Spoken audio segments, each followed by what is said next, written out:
Suručica je lekovita biljka prijatnog mirisa, sa perjastim perjanicima, krasi brdske potoke, izvore i vlažne livade. Lekoviti deo biljke su vrhovi grančica u cvetu i list. Cvasti se beru kad je polovina cvetova otvorena.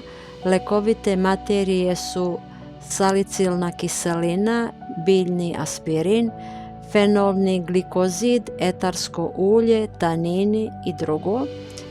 Salicilati čine ovu biljku prikladnom za lečenje reumatizma, izlučivanje otrovnih materija jer pospešuje znojenje, otoka, povišene temperature, gojaznosti i celulita.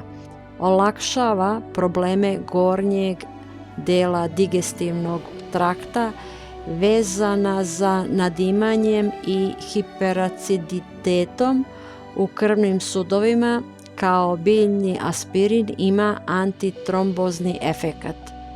Čaj od suručice protiv tromboze krvnih sudova. Recept: 2 kašičice osušenih i isitnjenih listova suručice preliti šoljom kipuće vode, ostaviti poklopljeno 15 minuta, u toku dana popiti 2 do 3 šolje po ukusu zaslađenog čaja posle jela. Kod prevelikih doza i dugotrajne upotrebe mogu se javiti efekti kao i kod prevelike upotrebe aspirina.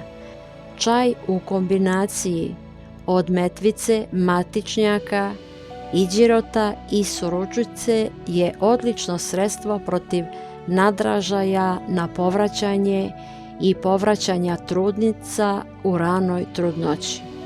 50 grama listova metvice, 50 grama listova matičnjaka, 30 grama podanka iđirota usitniti i preliti sa 2,5 decilitra kipuće vode. Pokriveno ostaviti da odstoji 10 do 15 minuta i procediti. Nezaslađen topli čaj uzimati 2 puta dnevno ili po potrebi.